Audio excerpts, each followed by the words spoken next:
Where does someone go if there's a law enforcement executive that says, hey, listen, I don't believe that my standards are where they should be. I'd like to really tighten up my policy, my directives, and my protocol. I'm a little concerned about the hours my officers are working. I'm a little concerned about how we're going about and working with our customers throughout the day. Where can someone find those policies? They can go to their chiefs of police organization, either in the state or the national, the IACP. They can go to CALEA, which has a wealth of a variety of programs and model policies. IACP has their own model policies about these things. Different states have actually recommended policies because they have recognized that this is a critical issue that can really cause problems if I don't have a good policy.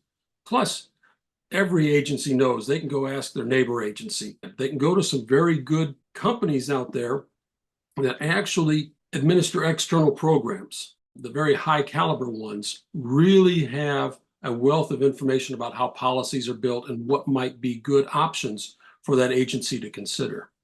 Yeah, and I appreciate you saying that, because at Extra Duty Solutions, that's one of the things that we do. Because we're comprised with so many law enforcement executives on staff, we really have an inventory, not simply in our mind about what is required and what is necessary, but we have an inventory of policies and practices to be able to assist the law enforcement executive who really wants to tighten up their policies and make sure it is up to either the state chiefs association standards or CALEA standards as well.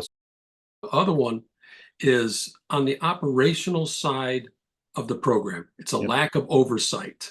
Agencies pay a little bit of attention to it because they kind of have to, and they want to make it run for their officers, but they generally put as little effort into it as possible because, one, it's not their primary job. Two, most of these programs are a pain in the neck, literally, to manage and operate. Because of that, and in many cases, the agency expends more money running the program than they ever gain. It's a loss leader to the agency itself. The officers are the big beneficiaries. It's just a problem that the agency would, okay, we got one, here's the rules, y'all go run it and everything else. And that's that lack of oversight is where problems come in. You can do internet searches and find numerous stories of agencies and officers that they were double billing, they weren't working the job, they were working for the agency and the and the other entity at the same time, tax issues, all sorts of problems, and that's all due to lack of oversight. I've talked to a number of police executives over the years, and I kind of heard the same thing. Hey, listen, we built the bridge. We built the best policy. We took the best conditions and standards from CALEA, from state chiefs associations, from our neighbors, and we put it together, and we thought we had the best program running. And then they said something happened. And that's correct, because there's two pieces to this puzzle, right? Sure. Because the human component comes involved, and that is there still has to be human oversight as to the process, making sure that it runs properly every day. And it's a big process now, because we're again going back to the money you talked about at Miami, Florida, or even at the smallest agency. It's a huge component, but not your primary focus. There's really two components of this secondary issue too, right? It's the management and then the administration of the program.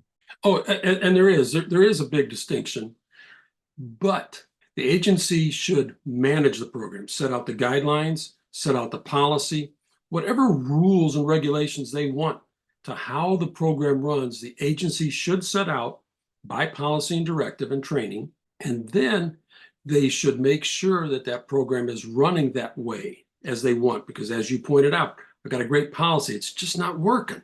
Yeah. Well, it's that lack of oversight that becomes the problem. And that's where the administration of the program comes in. Agencies generally don't spend a lot of time administering the program. And by administering, I mean the logistical day-to-day operations. Who is working what job? Who's getting notified about the job? How are we paying them? How are we tracking their hours? How are we tracking the payment? How are we getting payment from the client? All of those issues are the administration of the program. What I recommend is really that the agency should look to an external program that administers it for the agency in conjunction, consistent with the agency's management of the program.